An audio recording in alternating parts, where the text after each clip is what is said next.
I'm currently reading A Little Life by Hana Yanagihara, and I'm doing a bud read of this together with Me, My Books and Food. I'm about 100 pages in. Quite good actually. Like so far it's fine. At the moment it's fine. Bad things will come later. I know.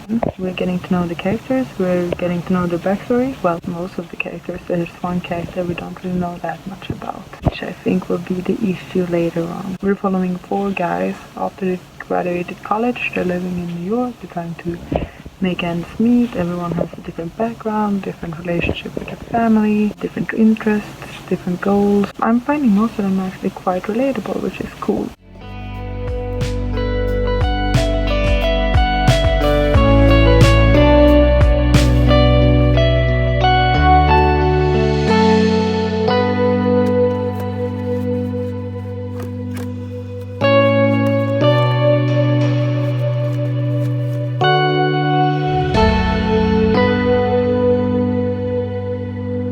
What have I been up to? Well, I worked, I did some reading, and then I actually filmed and edited a video which I'm currently exporting and hopefully will upload it tonight. Please check it out. I reacted to the Goodreads Choice Awards winners. So I just wanted to catch you up a bit on where I am in the book and my thoughts so far, because I don't think I had the time to do it before. A Little Life. I'm currently on page 140. I'm enjoying it. I'm surprised by how much I'm enjoying it. It feels quite easy so far. I expected it to feel quite heavy, to be difficult to read. There is a ton of text. So far most of the story is like backstories and memories. Not a lot of conversation. The pages are basically filled. Like, for example, something like this. But it's fairly easy, which surprised me. There's just this sort of flow to the story and how the memories are presented and how the backstory is introduced, and it's so well done. I'm thoroughly impressed with that. Also, another thing I didn't expect, I think I mentioned this, is that I didn't expect to be able to relate to the characters as well as I have. We're following 4 guys: Malcolm, JB, Willem, I'm not flipping you off, I'm sorry, Willem, and Jude. Everyone gets to tell their story. We're getting more and more information about each and every one of them and their situation, their stories, their families, their past. I kind of feel like I can relate to all of them. First of all, I feel like I would want all of them to be my friend. I'm still trying to figure them out, like kind of know that most of them are good people at least. You know how they would act in many situations, or you understand them, but you still don't know everything about them. It's not crystal clear, which I appreciate, and that's kind of the mystery, I guess. I do like the characters. I feel like perhaps the one I've been able to relate to the most is Malcolm at the moment, mainly because of his situation where he's still living at home but he's trying to break free, but it's kind of difficult, and I kind of feel like I'm in that same situation. I'm, of course, just as Malcolm, I'm very grateful that I can be at home with my family. I also kind of feel this need to somehow start proving myself as an adult. I really like that part. So many of the insecurities that these characters have are quite common, but normally not expressed, so I've never read about them before, but yeah, no, really like it. I have tabbed a couple of parts. This might be my favorite quote of the entire book already. It's funny, but it's also relatable. It's Malcolm. He kind of says that at midnight he made lists of what he needed to resolve, and fast. In the following year, I've done this as well. His work, at a standstill. His love life, non-existent. His sexuality, unresolved. His future, uncertain. I love that, because that's me. I also lay in bed and like, okay, how can my life get better next year? What should I do? Whatever I'm prioritizing differs a lot. And he says it too, that the 4 items were always the same, although sometimes their order of priority changed. Same for me. Love life, not necessarily a priority for me at the moment, but perhaps in a month I might cry over it. Who knows? That's the fun of it. No, okay. One thing though, and if I'm correct about this, I will be so disappointed, but I feel like the book has already spoiled me about the ending. I mean, you have an idea of what's going to happen, but I feel like they confirmed it already. And that made me a bit upset, because I wanted to live like unknowing for a while longer. Perhaps I'm wrong, I'm hoping I might be wrong, but honestly I don't think I'm wrong about this one. Great book so far. Thoroughly impressed. The book I read before this was The Dragon Republic. I love that one. It's very different compared to this one. The Dragon Republic is really fast paced, there's a lot of conversation, where in this there's a lot of text, like medium pacing, I would say. Like you get through a lot of events in this one, but it's still a lot of focus on each event. Basically, my point is that it is very different from my previous 5-star read. It's just as good at the moment. We'll see how I feel later.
Last night I was reading this one. I read...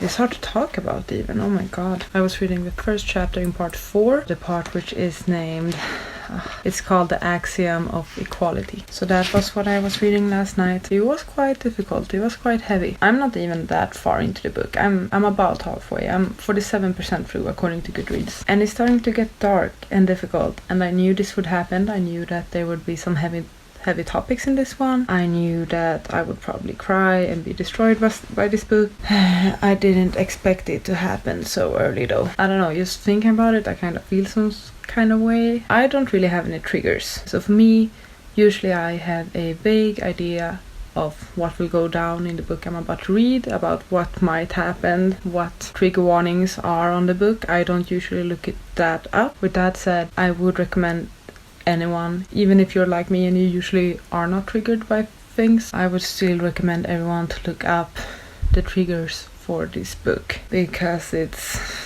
quite difficult and heavy, and it's not just something that will be in the last 100 pages or something. Obviously it happens much earlier than that. I like the book, I do. I really like the characters, the way the story is told, how everything flows. I can relate so much to the characters, and I feel like some of the characters are just putting words on the things and thoughts that I've had for so long. So most of these like tabs that I make are actually things like, oh, but that's how I'm feeling. Then the book kind of turns quite dark. I don't even know. It was quite bad. I didn't expect to feel that way. So I actually did look up the trigger warnings last night after I read that first chapter though of this part, and I kind of saw that the next couple of chapters of this part will be bad as well. So I am a bit worried. I'm not the most excited about reading it actually now, because I kind of have this like lump in my stomach, and it's not something you read to like get into a better mood. You kind of read it and then you have to have a good cry. So like last night, even when I finished it, I kind of couldn't really go to bed, and I just kept turning a bit and was kind of messed up in the head, honestly. Still going strong with the characters, still adore them, still like the writing, except for the bad parts. I mean, they're written well, but it's written so well that it's just like, it hurts. Really scared about the next couple of chapters. But perhaps if I just can get by this part, which seems to be one of the worser parts. I'm not gonna say it's gonna get better, because I don't think it will get better, but hopefully those scenes and those types of issues, I can get past them. That would be nice. I should just get to reading. I kinda wanna, I don't know what I wanna. You've reached my telephone, but I can take it. This conversation's gonna end.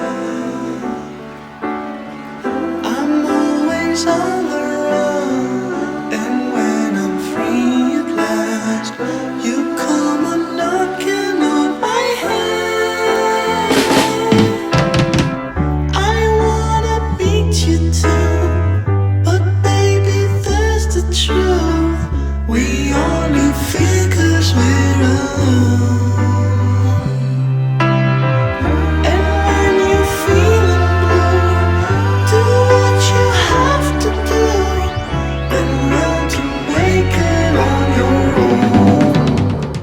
Finished part 4 in A Little Life. So I just finished the part that's named The Axiom of Equality. Thank God, because this was a rough one, and from what I understood from a trigger warnings list, many of the rough things happen in this part, in part 4. Although I'm fairly sure that the bad parts are not over yet, because there's still basically half of the book left.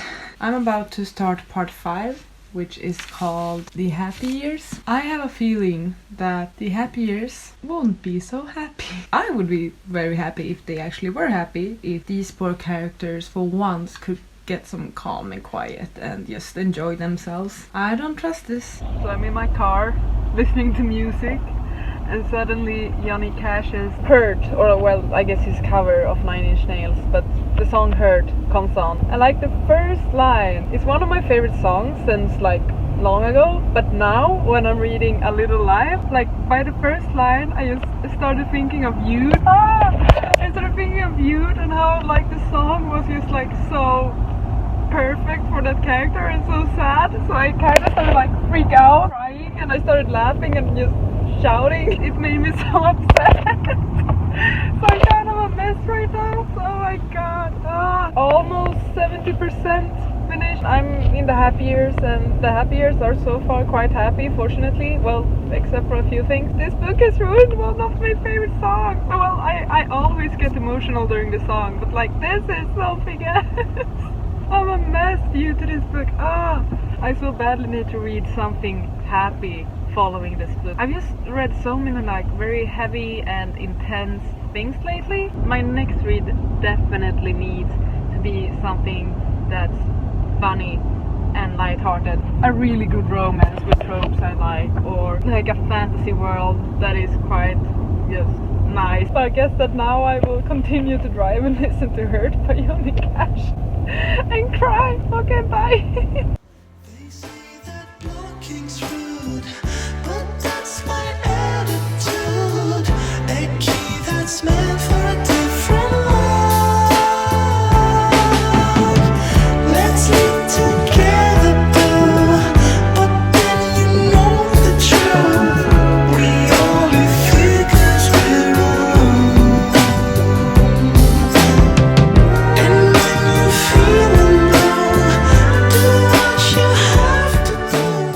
Hey guys, so this is very random. This has nothing to do with the book. I just need to show you some things I got in a package today. In early November, I placed an order on a Chinese website for some makeup. It was a very impulsive buy. The thing is, I had seen the makeup on an influencer's Instagram story because the packaging is truly something else. It wasn't the cheapest, so I kind of regretted it. But now I just got the package and I'm not regretting it anymore. I'm freaking out. This is gorgeous. This is art. This is not makeup, this is art. So I'm just gonna show you the first thing. Like, what? Oh my god. Brand is called Flower Nose. The website I ordered from is Devil Inspired. So this is the first thing. It's a highlighter. I mean, do you see that? It's literal art. What? This particular shade is called Paradise Lost. The next thing, also from like the same collection I guess, and from the same brand, is this. It's a freaking lip gloss or lip stain, and they had it in like white and black as well, but I chose by color, and this is the color VO3. The light is too bright, I'm sorry about that. You see, it's so stunning. Like, I love anything with angels and wings. Final thing I ordered. This is incredible. It's so beautiful. It's bigger than I thought it would be. That's what she said. It's by the brand Susisu. So it's not the same brand, but it's still from the same website, from the Devil Inspired website. And it's this. It's like Medusa. It's a freaking coin. A huge coin. I thought it would be like this small. It's huge. What it is a freaking eyeshadow palette, and the colors are gorgeous. This is incredible. What? I'm freaking out. I'm not sure if I'm gonna dare to use these. Either I will never be able to use these, or this will be the only thing I ever use. This is utterly gorgeous. And I'm so happy also because it's been shipped from China to Sweden and everything is in perfect condition, like none of the eyeshadows broke. Oh my god. And the website has been really informative as well regarding my shipment. I'm super impressed. Look at those tiny baby angels. That is insane. So yeah guys, just wanted to show you that. Oh my god. And to make it on your own. I've lit some candles, I have my cozy lights on, and I put on the lo-fi music playlist. I'm gonna finish this book now. I have about 80 pages left. Sad things have happened. I have no idea what's left to happen. I'm hoping that this will surprise me and end on a positive note, but we're gonna have to see. I'm finishing this book now.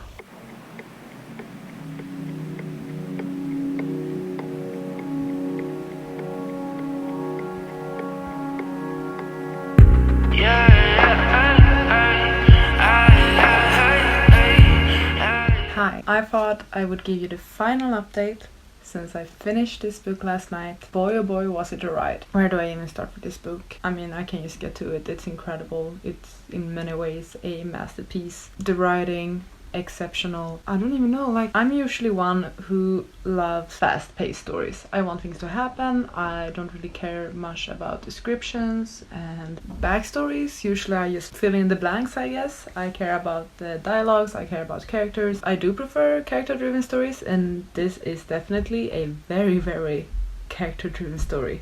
But the thing is that the pacing is so different. 800 plus pages of just text up and down on the page. Not a lot of conversation, not a lot of dialogue. Of course there's some, but most of the book is told through like flashbacks and memories and someone talking about previous events. I never once got bored reading this book. There was never a time where I didn't want to pick up the book because I was bored or there was like a slow part or something like that. Never experienced it. Somehow, I don't get it. And that's what amazes me the most, that I never once was bored reading this book. But there were times where I didn't want to pick up this book because of the topics and because of what was going on. Not because I wasn't interested, not because I was bored, but because it was just too heavy, too difficult, too depressing. It didn't make me feel well. There's a couple of chapters, or one chapter in particular, and I feel myself tearing up now just thinking back to it, because there are just some very heavy and difficult things in this book, and you feel it in all of your heart and soul. And basically, if you have any hesitations at all about reading this book because you're afraid of how it will affect you, do look up the trigger warning list beforehand. And if you have any doubts, don't read it. It's not like you're missing out. Yes, as I'm saying, it's a masterpiece, it's incredible. But honestly, read something that makes you feel well. If you can, if you're worried. If you're ready to go through that and are preparing yourself mentally, sure, go ahead. There's such a conflict with this one. The characters are some of the sweetest and most kind and greatest people that you will ever get to know in literature. I strongly believe that. The friendships in this one, that's kind of what I'm hoping for in the future. I have some amazing friends that I'm always so grateful for, and I do see us being like them, like this group of friends in the future. At least that's my hopes. But without the trauma and sadness, please, without that. Great characters, great storytelling. Somehow every single event seemed significant and important to the characters and the story and the plot. I don't know how she did this. This book will definitely stay with me for a very, very long time. 100% sure about that. Either I will think about it and cry, which I probably will, or I will just be astounded. I knew I would probably enjoy this one. I didn't expect me to actually be such a fan of the writing and the storytelling. That's beyond me. The ending was expected but rough, I would say. I did cry. I cried multiple times during this one. I cried when thinking about this one. I don't want to hype this up and make you feel like you're missing out if you're not reading it, because that's not the point at all. And I don't want you to read this one just because you want to be a part of the crying squad. That's not a reason at all. If you're going to pick this up, do it knowing the triggers, knowing some of the issues with this book, and do it for the writing and the storytelling if you believe you can handle it. I did give it 5 stars. I was very conflicted, but as you can hear now, the way I'm thinking of it, the way I'm speaking of it, the way I know it will stay in my brain and just affect me in some ways and probably make me consider how I think of some things, because that's a huge part as well. Like, I could not give it 5 stars, basically. An incredible book. I am very happy I read it. I am very excited though to read something that's happier and more fun and like really fluffy and feel good, because I've had some heavy books lately and I'm exhausted. And that was basically this vlog of me reading A Little Life by Hanya Yanagihara. A masterpiece, a good cry multiple times. Thank you so much for watching this probably mess of a vlog. Have a great holiday if you're celebrating. If not, just have a great week, a great few days. Take care of yourself, always. Be kind to each other. Oh god, this book has me preaching. Take care of each other, take care of your family, of your dear ones, your close ones. Be kind to strangers. I'll see you on the next one, okay?